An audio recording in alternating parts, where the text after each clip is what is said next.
Hello Naresh sir, क्या देख रहे हैं? अरे दीप सर, ये देखो यहाँ पे एक गाड़ी आ रही है, उसके ऊपर करेक्ट। एक बॉक्स रखा हुआ है। हाँ हाँ। और जैसे ही यहाँ पे ये टकरा रही है गाड़ी, यहाँ से ये बॉक्स है जो अचानक से गिर जा रहा है। करेक्ट। तो मैं, आप साइंस पढ़ाते हो सर, बहुत सारे हम्म। बच्चों को फिजिक्स भी पढ़ाते हो। ट्रू। तो मैं पूछना चाहता हूँ कि यहाँ पे कौन कौन से फिनोमिना हम ऑब्जर्व कर सकते हैं और इससे रिलेटेड किस टाइप के क्वेश्चंस भी पूछे जा सकते हैं, हम्म। ये मैं जानना चाहता हूँ। पहले तो यहाँ पे क्या क्या चीज़ें हम इस पर्टिकुलर वीडियो को देख के ऑब्जर्व कर सकते हैं। सर सबसे पहले तो हम लोग यहाँ पर देख सकते हैं कि इनर्शिया, बिल्कुल। और जो मैं ना अपनी भाषा में, बिल्कुल आसान भाषा में कहता हूँ, लेमन लैंग्वेज में, कि ये एक प्रकार का आलस है। बिल्कुल एकदम आलसी आदमी है।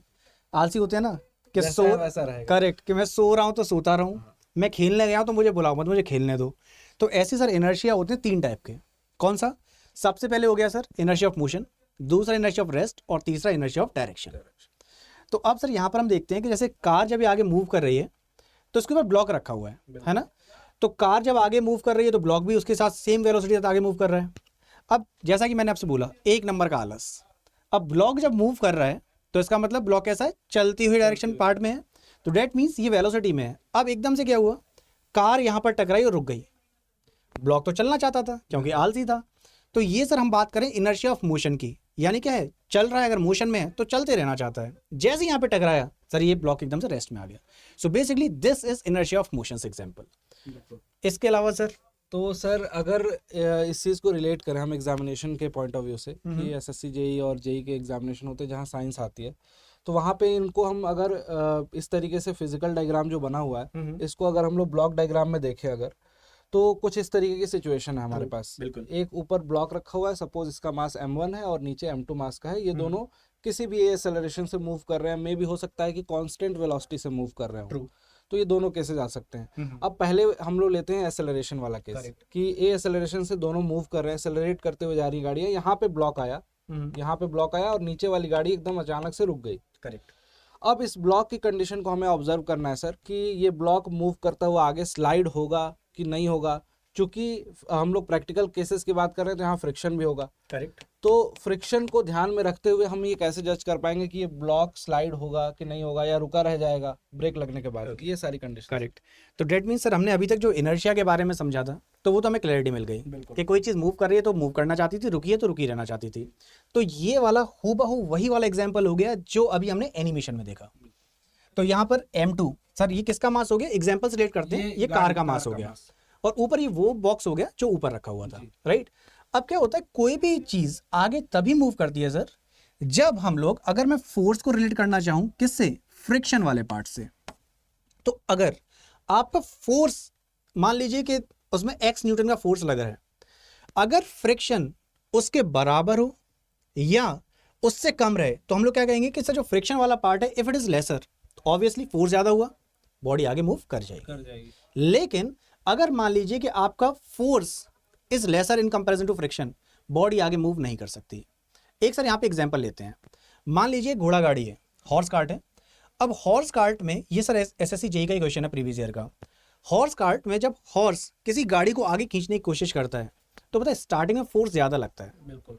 और बाद में जब एक बार स्टार्ट हो जाती है गाड़ी तो फिर फोर्स कम लगने लगता है। ऐसा क्यों? तो इसके पीछे सर एक कारण है, सिंपल सा लॉजिक है, जैसा कि अभी भी हमने डिस्कस किया। क्या अगर फ्रिक्शन ज्यादा है तो सर इस केस में बॉडी तो आगे मूव नहीं करने वाली। तो एक लिमिट तो ऐसी होती होगी ना जब फ्रिक्शन को ओवरकम किया जाता होगा। बिल्कुल 100%। तो सर जब गाड़ी रुकी थी, घोड़े ने गाड़ी को खींचने की कोशिश की, उसने एक्स्ट्रा एफर्ट्स मारे। क्यों? क्योंकि उसे उस फ्रिक्शन को ओवरकम करना था। सर इसको हम बोलते हैं लिमिटिंग फ्रिक्शन।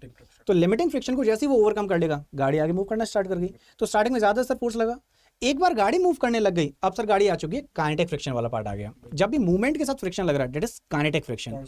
Yes true. तो अब सर जब वो मूव करने लगा तो इस टाइम पे जो फोर्स है वो कम लगता है। तो ये सर आपके दो क्वेश्चन है जो एसएससी जेई के पीवाईक्यू हैं। एक तो जो आपने भी क्वेश्चन पूछ लिया, एक मैं गाड़ी से क्वेश्चन बताता हूँ सर। वहां पे डायरेक्टली गाड़ी का नहीं, उसने सीधे पूछा था कार से रिलेट करके।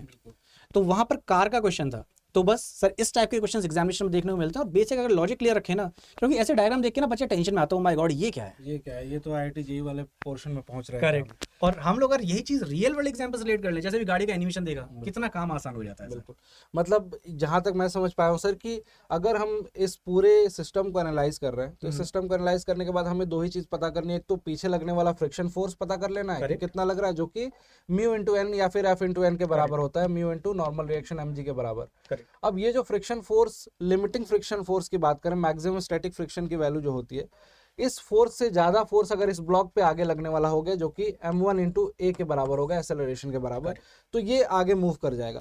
तो क्या सर ऐसा भी बोल सकते हैं, जो बात मेरे दिमाग में आ रही है, जो हम लोग प्रैक्टिकली ऑब्जर्व भी करते हैं, जैसे ये गाड़ी है, अभी इसने ब्रेक नहीं लगाया, ये एक्सेलरेशन से मूव करी, ये एक्सेलरेशन से, और इसने क्या किया, अपने एक्सेलरेशन को बढ़ाना स्टार्ट किया, बढ़ाना, ए की वैल्यू बढ़ाती गई, तो एक टाइम आएगा कि ये ब्लॉक ऑटोमेटिकली पीछे डायरेक्शन में स्लाइड होने लगेगा। तो क्या वो भी केस वही है कि इस पे लगने वाला जो सूडो फोर्स की तरह अगर हम सोचेंगे, इस पे लगने वाला फोर्स जो है वो इसके फ्रिक्शन से ज्यादा हो रहा है, तो ये इधर पीछे इसको लेते जा रहा है, मतलब एक्सेलरेशन की वैल्यू हमने बढ़ाने लगे। तो सर यहाँ एक चीज यहाँ पे साफ साफ पता लग जाती है, जो कि ना अभी मैं आपको बता दूं, JSSC का क्वेश्चन था। बिल्कुल, JSSC में क्वेश्चन पूछा, तो ये अभी की बात है, क्वेश्चन ये पूछा था, अगर आपने जैसे फोर्स लगाया, अब सर कोई ऑब्जेक्ट है, अब एग्जैक्टली हूबहू क्वेश्चन बताता हूँ, क्वेश्चन बड़ा सिंपल सा था, अगर आपका फोर्स लग रहा है सर लेफ्ट से राइट डायरेक्शन में, एंड द क्वेश्चन वाज कि आपका फ्रिक्शन कौन से डायरेक्शन में लग रहा होगा। अच्छा। अब सोचिए, हमने पूरा डिटेल में डिस्कशन कर लिया है, अब ये तो सर बेसिक सा क्वेश्चन हो गया, तो आई गेस अब बच्चे को दिक्कत नहीं होगी कि यहाँ पे फोर्स अगर एक लेफ्ट टू राइट डायरेक्शन में लग रहा है, तो सर फ्रिक्शन कौन से डायरेक्शन में लग रहा होगा। So can you answer these particular question? यार इसका आंसर तो फटाफट आप लोग दे ही सकते हो, तो सर बच्चों का इंतजार करते हैं इस चीज के लिए कमेंट सेक्शन में। बिल्कुल। सो गाइज, इस तरीके की वीडियो देखने के लिए आप इंजीनियर्स अड्डा के चैनल को सब्सक्राइब जरूर कर लें, और आप सभी को पता है कि दीप सर की क्लासेस ऑलरेडी चैनल पे चलती हैं, साइंस की क्लासेस चलती हैं, बहुत ही बेहतरीन ढंग से आपके जेई एग्जामिनेशन के लिए और ए एग्जामिनेशन के लिए सर यहाँ पे पढ़ाते हैं, यूट्यूब पे क्वेश्चंस भी सॉल्व कराते हैं, तो सर के सेशन में जरूर जुड़े। Thank you so much, bye bye, take care, मिलते हैं आपसे नेक्स्ट वीडियो। सर बच्चों को जरा इसके कोर्स के बारे में बता दें, जो बिल्कुल सर, बिल्कुल 5-in-1 बैच में तो आपकी क्लासेस भी अभी स्टार्ट हुई हैं सर। बिल्कुल। तो गाइज देखो यार, आपको लास्ट में ना एक बहुत इंपॉर्टेंट बात सर ने अभी याद दिला दी मुझे, वो भी बता देता हूँ। जितने भी एस्पिरेंट हैं, जितने भी स्टूडेंट हैं जो यहाँ पे रेगुलर बेसिस पे पढ़ रहे हैं, अगर आपको साइंस के साथ साथ अपने बाकी के non tech subject, in fact technical subject, वो सारे सब्जेक्ट अच्छे से स्ट्रॉन्ग करने हैं ना, तो डेफिनेटली अभी क्लासेस स्टार्ट हो रही हैं 5-in-1 बैच में। इसमें मैं बताता हूँ आपको कैसे ज्वाइन करना है। अड्डा 24/7 की वेबसाइट पे आप जा सकते हो, बहुत ही सिंपल है, adda247.com खोलिए, ऑल कोर्सेज लिखा होगा, इस पे ऑल कोर्सेज पे क्लिक करेंगे तो यहाँ पे आपको दिखाई देगा जेई एंड ए एग्जाम्स। जैसे ही आप इस पे क्लिक करते हो गाइज, तुरंत यहाँ 5-in-1 दिखाई देता है, सिविल, मैकेनिकल, इलेक्ट्रिकल, इलेक्ट्रॉनिक्स हर ब्रांच के लिए अवेलेबल है। इस 5-in-1 बैच पे जैसे ही क्लिक करते हो ना, तो यहाँ पे आपको दिखाई देता है अटल बैच, सिविल इंजीनियर्स के लिए जैसे दिखाई दे रहा है। और इस अटल बैच की प्राइस जो 2050 यहाँ पे दिख रही है ना, कूपन कोड अप्लाई होने के बाद जून 75, इसको और मिनिमम प्राइस में आप ले सकते हो। मैं बोलूँगा दीप सर, कौन सा वो मैजिकल कोड है जिसको बच्चे अप्लाई करें यहाँ पे मोर ऑफर में जाने के बाद, पेमेंट से पहले। गाइज यहाँ पे इस पर्टिकुलर पोर्शन पे आपको कोड अप्लाई करना होता है, और यहाँ पे सर कौन सा कोड है जिसको मैं अप्लाई करूँ तो ये इससे भी कम प्राइस में मिल जाएगा। सर Y723 आप अप्लाई करेंगे, Y723। यस गाइज देखो यार, यहाँ पे जैसे ही मैंने अप्लाई किया Y723, अब देखो इसकी प्राइस हो गई है लगभग 1885 रुपये। और इनफैक्ट मैं कहूँगा सर कि ये जो प्राइस अभी दिख रही है बच्चों को, इस प्राइस से भी कम प्राइस में बच्चों को मिल जाता है एप्लीकेशन पे। कोड यही यूज करना है जो यहाँ पे आपको दिख रहा है, Y723। गाइज यहाँ पे देख सकते हैं, this is the code Y723, और जैसे ही आपने अप्लाई किया ये Y723 आपको ये मिनिमम प्राइस में मिल जाएगा।